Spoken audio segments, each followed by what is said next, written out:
Okay, my very, very good friends, another shocker du jour. This, I can guarantee you that was a living creature at one time. And the reason all this green moss is growing on it is because moss loves biology. It grows fabulously in blood specifically, feathers as well, and all biological biology, flesh, tissue, blood, it's all the same. And that's why this is so green covering here. Now, I'm going to show you, I have mud fossils here that have been sitting in my shop for years, and they still have the green in them. I'll show you, you can see the green, but in this one you have to look at it in a microscope, but it's all over this here. It's still growing because this died laying like that. And all the blood ran to this part. Now this, I think all up back, this is all part of his body because I can see some green back here. And I believe the blood, it just continued to move this way, and that's why it became so green rather than just eroded into dirt and so forth. It just continued to grow on the surface. Okay, so here's the green monster. Right up there is an artery that is in one of my mud fossils, and next to it is the vein. Now you can't really see it well, it's here. I'll put a little water on, we'll take another look. Well, I'm not sure that's much better because some of the green bled over to here, but that's where the vein was, and this is the artery. The artery still has red blood coming out of it, and that is a rock right there. Now I'm going to show you these things, and that's really my microscope right there, and that's the green stuff growing, whatever it is, moss or whatever, it's some kind of green stuff that's growing there. And the reason, like I told you, is it died laying like this. All of the blood ran down to here. This whole thing is greenish, the whole bottom. Now, here's a rock that has the same fascia. You saw that, this fabric looking stuff. That's fascia. This is the same fascia here. Now let me show it both to you in the microscope, and then I'll show you this layering. You see that layer around there? And there's the blood supplies right there. I'll show you this in the microscope, and you see the inside of the whatever it was is much different than the outside, and these are the blood supplies, the vein and the artery. And this is the membrane surrounding it, or the fascia, or the skin, or the mucosa, whatever you want to call it, is a layer of tissue that surrounds and protects. I believe this was an organ, but I can't be sure of that. Anyway, we'll look at it in a microscope and then we'll know. Alright, this is my go-to picture now for a gigantic hair follicle. That's where the erector pili muscle attaches right there. That makes your hair go up on end. This is the sebaceous gland, which is right there, that little globular thing. That is the hair shaft coming straight up. This is the hair root, and it has a vein and an artery, just exactly. This is a hair follicle. All right, it's probably around 500 times as big as ours, somewhere around there. So we're talking gigantic creatures. I'm not making this up. This is factual, evidentiary, the whole 9 yards. Now, I showed you the fabric on this, and we'll look at this, the fabric on this, and then we're going to look at that layer and then the blood supplies. Now, let's do a little research with the microscope. All right, and again, this is going to call for new books, new everything. Now, I have new species, and not just one. I have at least 3 new styles of feet, and this one here is the rounded no-toe, and this is a foot from a similar to a human. It had the tibia, the big bone, and it had a fibula, and the fibula fell right off. And instead of having bones, it has springs inside, and that's the pin, and there's springs inside. And I have these eroded down to a point where you can see the springs quite well. Now that's one style. This is another one I have that turned literally into sandstone. These are the toes, but guess what?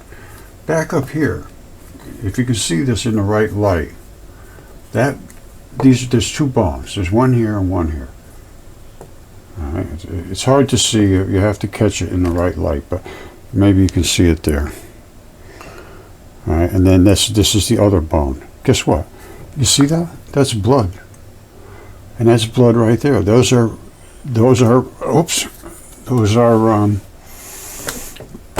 moss growing in the red blood. I think you can see that. If you can't, you will in a second. I'm going to put it in a microscope. So this was in a different area, in a different condition, and it literally turned to sandstone. This is about as close to sandstone as you can get. And it was flat on this side because it died laying flat on that side. Everything I have appears to have died in the Great Flood. And again, this one here, that green side, you see how that is like greenish looking and it's flat? That died laying like that. They all have, and this one here, this is another, the no-toe, this died on this side. Now I have another foot over there that died on the other side, or yeah, it's on one side or the other, but it's completely, they're all flat on one side. And here's a lung that was DNA tested. Hold on. All right, this was DNA tested, CAT scan, and all that stuff. And this is the same fabric that I'm going to be showing you in a microscope. And this is the red bloody investment at the bottom that holds it in your body so it doesn't flap out. And this is where the heart was underneath. And again, flat like a pancake. Just like that. And they all died, well, not all of them, but almost all of them have a flat. My buddy here, Caesar, my goose. You see it? There's his feathers. That's the pattern of his feathers right in the back of his head. And he died flat in the flood too. There's it laying flat like that. And inside is the basalt and his neck and everything. And there, right there, is the artery. Right? Caesar Augustus. Now, I have so much stuff on this. But anyway, let's just look into the microscope. I'll show you the moss growing out of here. I think I showed you this. And I'll look at the fabric of this and the fabric of that and the fabric of all these different things. And bones, too. Everything I have transitioned into a mud fossil. Now, a bone could have transitioned into all different types of stone. It depends on what invaded it. This is nucleophilic substitution. You see that hair follicle? Everything is now almost the same material. The key is that you can see things because of membranes. Membranes are the coating of everything. So, and that's why it all eroded. And I believe it was a hot water flood. That's what the ancient records say. And which would transition everything. It would create, because everything is a membrane. Everything separates you as a membrane. That's 100%. And every membrane is constructed of phospholipids. What's phospho? Phosphorus. And what's a membrane? It's phospholipids. Fatty, lipids is fatty, phosphorus coated membranes. And when it boiled off, it turned down into aluminum silicates. 100% of what you're seeing here is made out of aluminum silicates. 100%. 100%. Because all feldspar is aluminum silicates. Now, some of it might turn like yellowish looking like this. It has certain inclusions that were in amongst that aluminum silicates that twisted it to this color. Some of them have all kinds of colors. And blood itself, the reddish blood, usually, because it's ferrous oxide, red is ferrous oxide. And anyway, we'll get into all this stuff.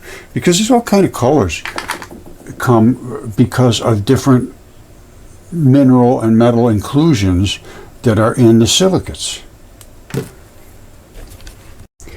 All right, this is a modern foot, and it of course has blood coming down to service the ankle area, the same as this one here does. Now what I'm looking at there is is blood, which has moss is still growing in there. And this thing's been in my shop probably 15 years, just sitting around, dry as a bone, or dry as a stone, actually. Now, here it is up in the microscope. And hold on, let me turn this down. Now you can see that is moss. And it's growing right in that little blood spot. Now there's another one over here, a big one. And I'm going to get to that one right over here.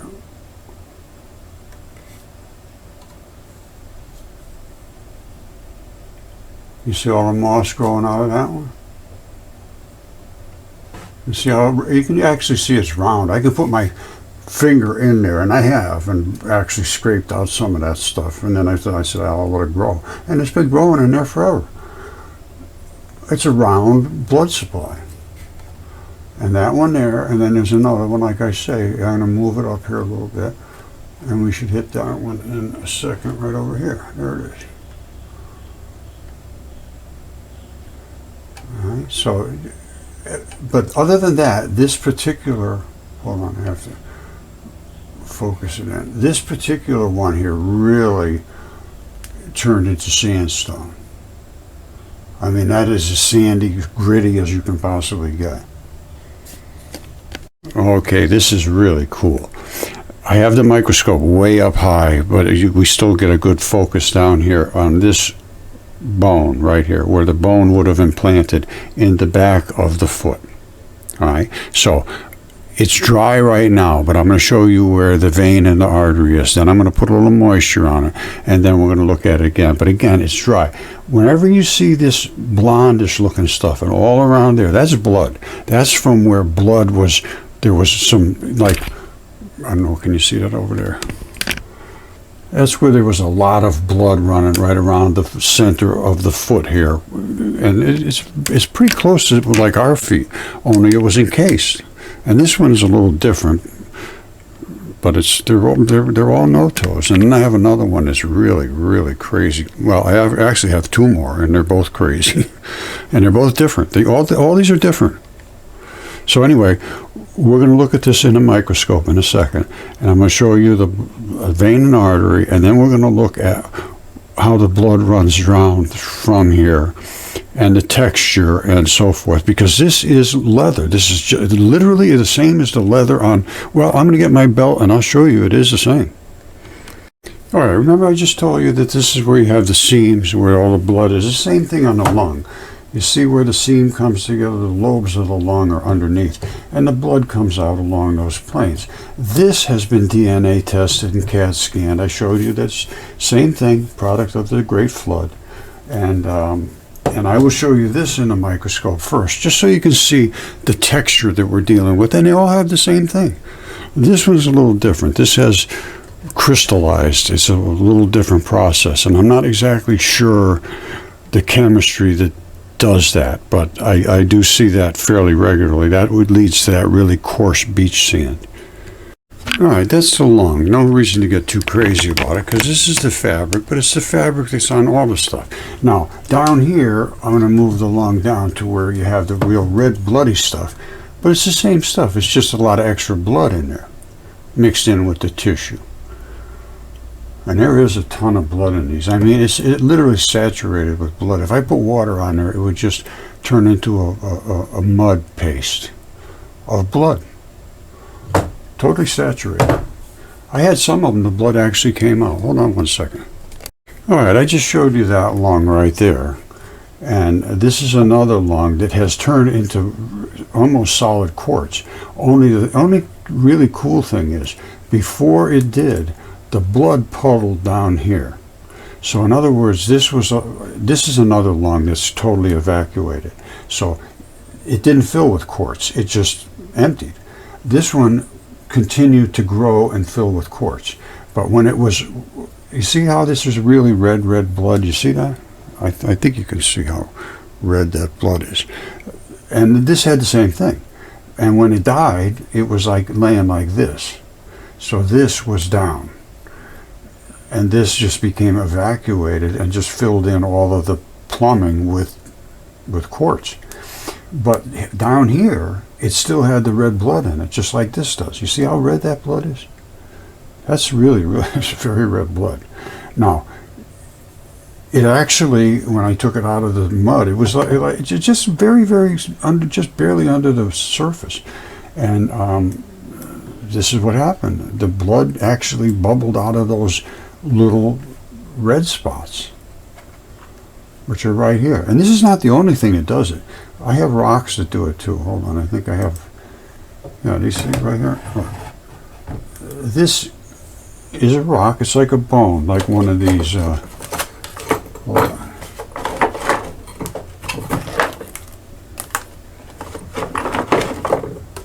It's like this. It's like a bone foramen, they call it, and it's got the vein and artery down inside there to feed the next bone. I think this one might be one right there. But what it is it bleeds out through there when you take them out of the ground, because the blood is still, the red blood stays vital. I'm telling you, it's unbelievable. And here's, I took the scab off, and here's what happened. This is what's called fibrin. It's a mat. It's a clotting tissue mat that blood cells lock into to form a scab. And then once it heals over, scab goes away. And just to prove the fact that it is right here, you see this, the red and the black? The black is the vein. And that would have led up to the next bone or wherever it led to some muscle or whatever. And this is the red. Right? And that's what, after I took the scab off and took the fibrin off, and that's what it was right there. So this is not a lark. This is no joke. This is all reality. And it's very, very real. And it may not matter to you, but I find it interesting because it impacts our ancient past. They even, look at this. This is Library of Congress. Sea monsters and medieval and Renaissance maps. They can't account for this. They were so well documented that they're talking about it at the Library of Congress. Why did this happen? Why would they do this? Were they just trying to scare people? No. These things were real. They were real. Okay, make sure you get a good look at this. Here's what we're looking at right here, exactly right there. I'm going to leave my finger right there, and I'm going to put it up there. That is exactly what we're looking at, this round spot right here, which is where the bone would have been. Now let me turn off the light so it'll become more obvious, and then I'm going to put a little moisture on there. But in the meantime, let me adjust this down so that it makes it a little clearer.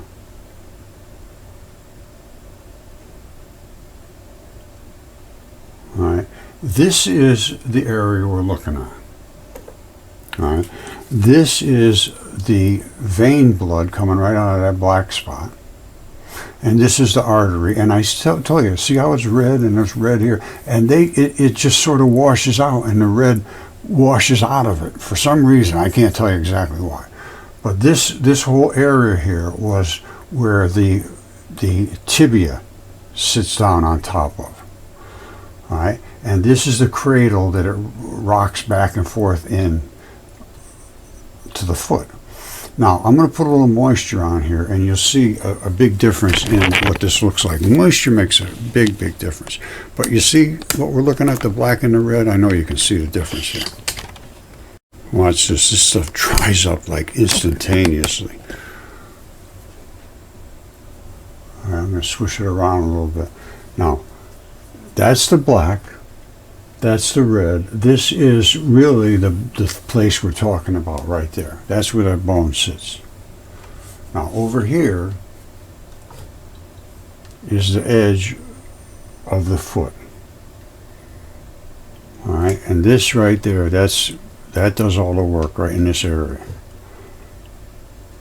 Black and red, vein and artery. And this side, on the flat side over here, is where the fibula sat right against that. All right, and that just breaks right off. Flat as a pancake, see? There's like only 3 ligaments to hold it on. All right, this is really important to pay attention to the extreme details.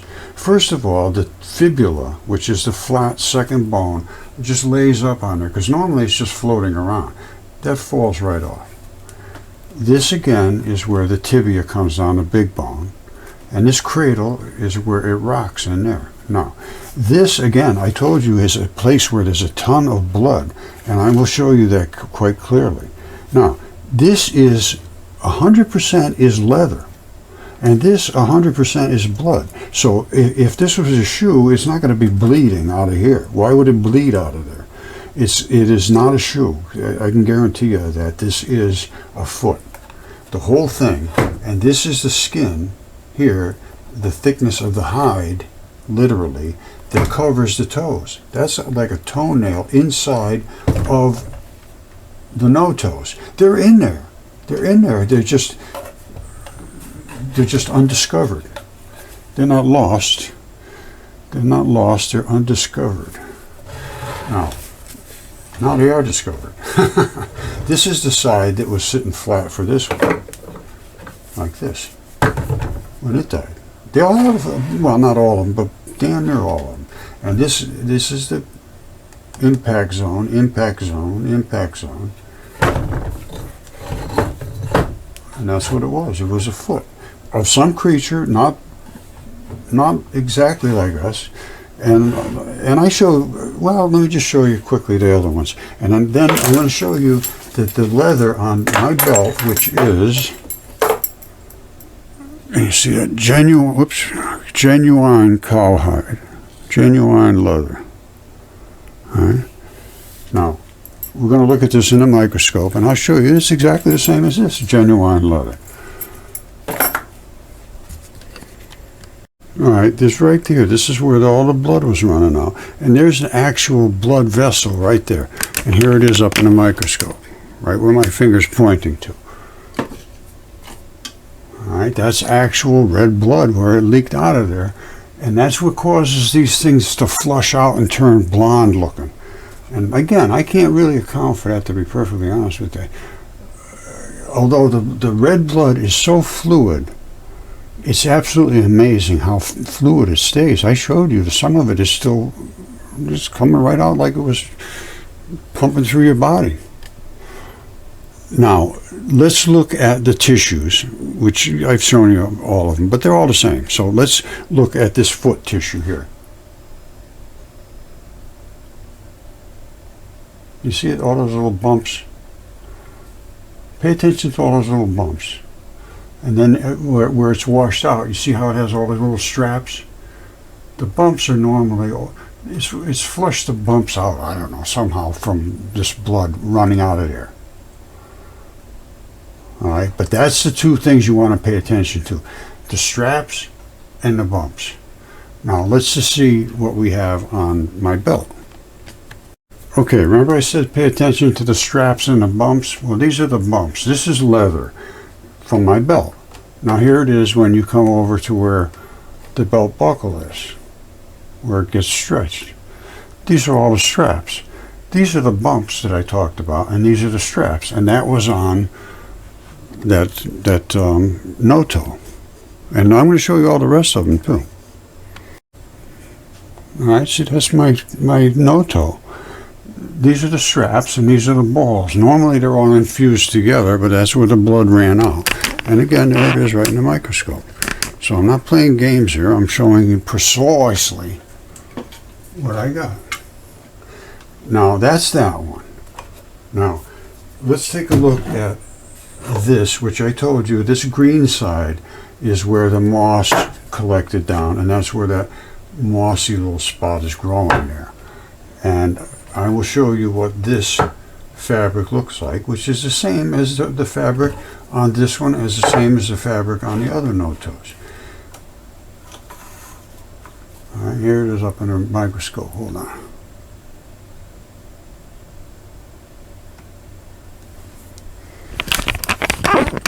All right, that's what it looks like in a microscope. It's the same stuff. It's the same as the lung. It's the same as this other one I'll show you here. But you see it? In certain places it'll have those black spots, and where it hit the ground you're going to have more of them. Like this side here, I believe, is the side that was down. And that's why we're going to see some green stuff growing in here. You see the green stuff? That's why it's growing in there, because the blood ran down to this end or to this bottom, and now the algae's growing in. It's just been laying in my shop here for years and years. But that's the fascia, that's the membrane, and this particular area has a lot of blood in it because it was down. Now this one here is a different rock. Hold on. Same fabric though. They all have the same fabric, which is fascia. This is fascia.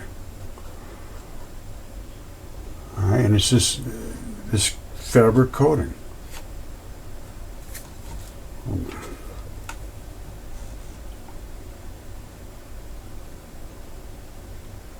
Same stuff. Same stuff. Now, what do we see inside though? This is inside. Now I gotta set this up. Hold on. Well, I'll just let you muddle through it with me. How's that? This is what's inside this rock. It was cut and it's been laying around here. It was all scratched up for many years. But there's all kinds of layers of tissue. Now, here's the top. Here's where the blood vessel is. You see it? There's the vein and artery right there. The red one's the artery. The black one is the vein. All around here, this whole layer is the fascia. That whole layer. But that's, if you can't see that, I don't know, I can't help you. These are the kind of things, oh, that could be anything. No, it can't be anything. It is what it is. And it is a vein and an artery. And this is the fascia that would coat this particular organ. And I think it is an organ, but I don't know what it is. But that's the same stuff. They all have the same stuff. It's collagens. And because it's phospholipids, as it boiled down and degraded, it turned into aluminum silicates. 100% of this stuff is aluminum silicates. 100%. Okay. What I would like to see is what is the underlay of that material that this green stuff is growing on that green monster. Now, I say it's virtually the same as this, and I believe it's growing into the same substrate as this. It should be very similar. As you're going to see or have seen, they're all the same. It's called feldspar, and it is the collagens, which are the phospholipid layers of membranes that are everywhere on your body. Every membrane is constructed of phospholipids. When they degrade, they turn down into aluminum silicates. Exactly what you see there. And it has all kinds of inclusions in it, depending upon where it was in the body.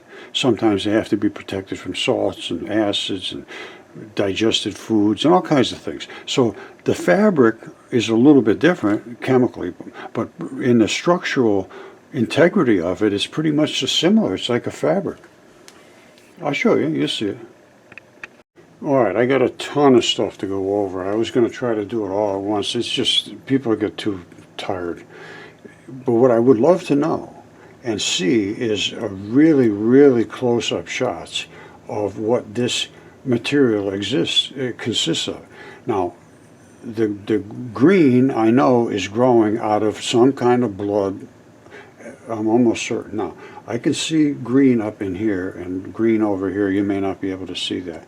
But I'm pretty sure the blood is running down this way. That's why this is continuously being refreshed, because the moisture will flow through there. But red blood, it just flows.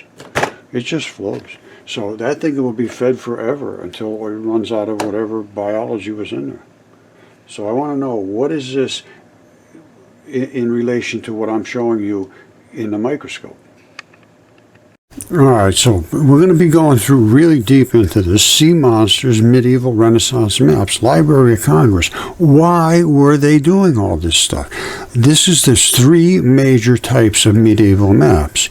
There's world maps, nautical charts, and then there's Ptolemy's geography. That's what we're going to be concentrating on.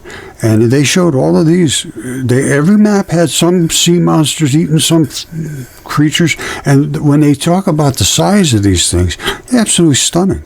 And this is a Roman mosaic of an aquatic eagle. They were sea creatures, basically. And it looked like to me they came out of the sea and started living on the land. Here's a sea stag being bitten by a sea lion. The hell is that? And this is Library of Congress. There's so much of this documented that they can't, they just can't laugh at it. There's a sea lion, aquatic lion.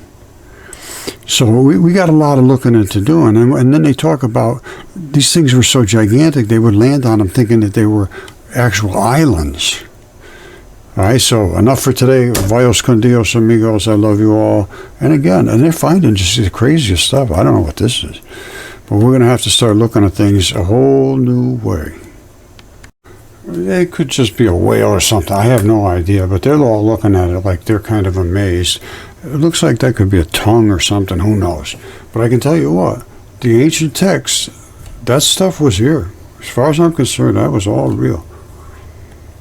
All right, I'm going to wrap it up for today, but I'm going to get into all of the ancient maps and all of the sea creatures that they reported on. And they didn't just report on them here and there. They were everywhere around the world. Sea monsters, medieval, Renaissance. This is the Library of Congress. They're trying to figure out, what does this mean?